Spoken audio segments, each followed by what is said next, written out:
Hello everybody, welcome back to another video on the channel, Mr. Loons, and today we are doing Game Week 24, the Barclays Premier League. And we're going to be starting off on the 8th of February, and it's going to be my team Newcastle United home against Everton. I'm going to predict it 1-0 to Newcastle. Now, it might be a bit biased on my side, but the way things are going is very good for Newcastle, you know. They've obviously sacked Steve Bruce quite long ago, so that's good. Their manager, for me, is good enough. Eddie Howe. They've got a new owner. They're signing players, which is a good sign. They're thinking about getting Jesse Lingard, Diego Carlos, those kind of people in, which that would be great. And if they can get a signing before then, it will increase the chance for Newcastle. And they're really on positive formats. But Everton, usually I would probably say it either be a draw or a win to Everton. Because they're in their downfall, I think Newcastle will catch them, especially with the home fans backing up Newcastle. But Everton's last game did lose against Aston Villa, so there is a possibility they could easily use the Newcastle. Especially after Newcastle did get a good win against Leeds. It was quite a close game. You know, it deserved to be a draw, but Newcastle will take it. It's definitely going to make them happy, and I think it's probably going to make them play better, especially now they're home against Everton. Now we're going to be moving on. West Ham home against Watford. 2-1 to West Ham. Now, West Ham, past couple of games, have not reached the performance they would like. They lost to Leeds. Leeds are quite considerably lower than them. And they also lost to Man United. They're not on the greatest of form. They probably could have picked up at least 2 points, but they didn't. They're moving lower. They're slowly moving down the table. I believe they're now on 5th or something like that. But, you know, Watford did lose 3-0 against Norwich. They did have a red card, Watford, and they did actually get a quite considerable amount of shots. But because I didn't watch it, I don't know how and who deserved to win.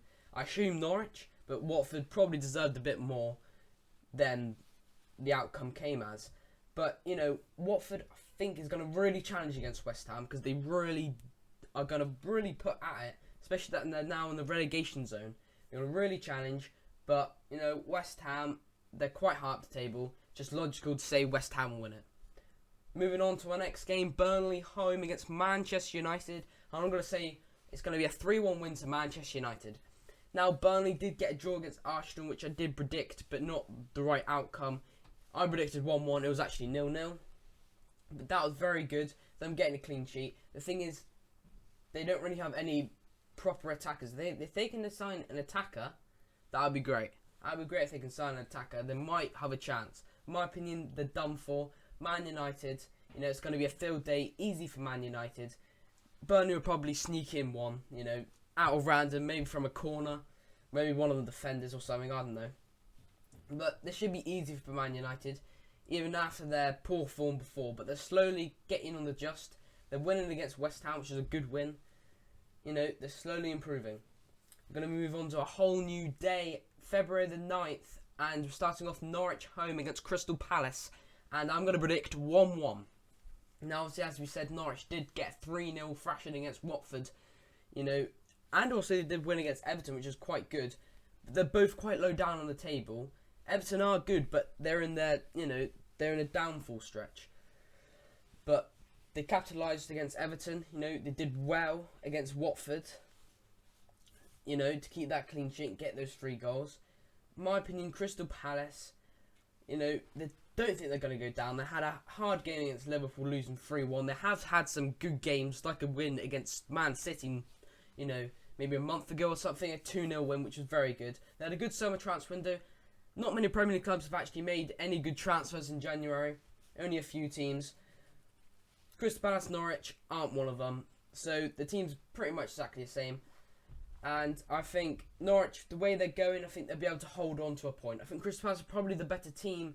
But because Norwich are on good positive format, I think they'll be able to get a point. And usually Crystal Palace does draw a lot of games, even if they deserve it. So 1-1.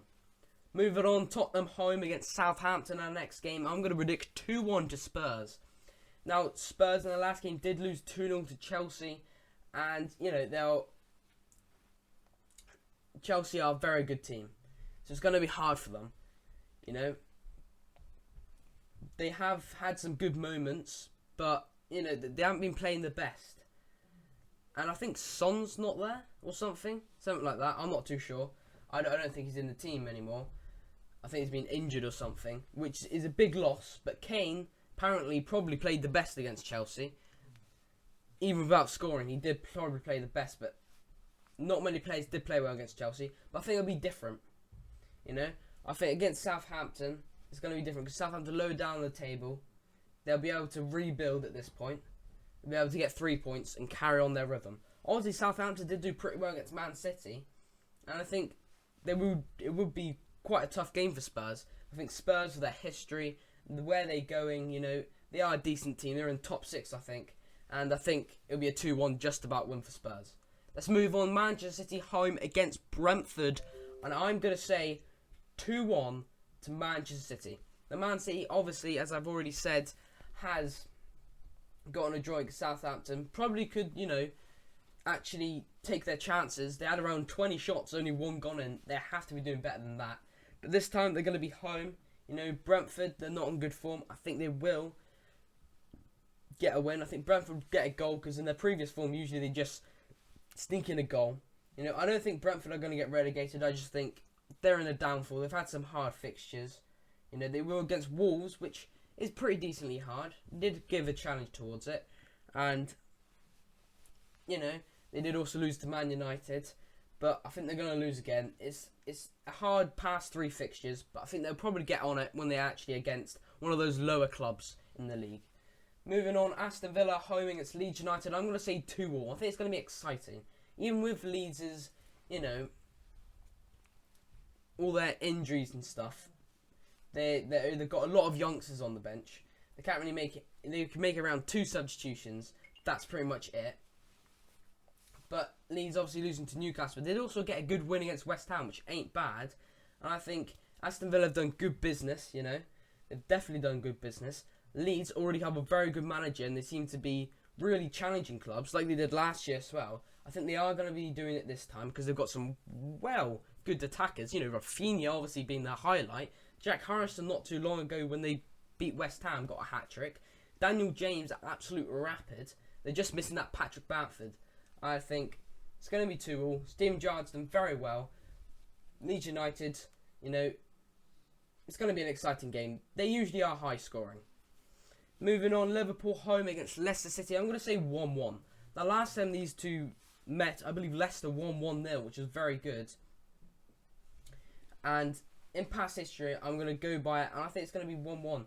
You know, Liverpool are a good team. I think they probably are better than Leicester, but Leicester are going to be really pushing for it because they're currently set, I believe, in 11th. It's pretty poor. They want to be getting higher up. I think they're going to be really determined. They've definitely got a good enough squad for it, but don't know what's going wrong. I really don't.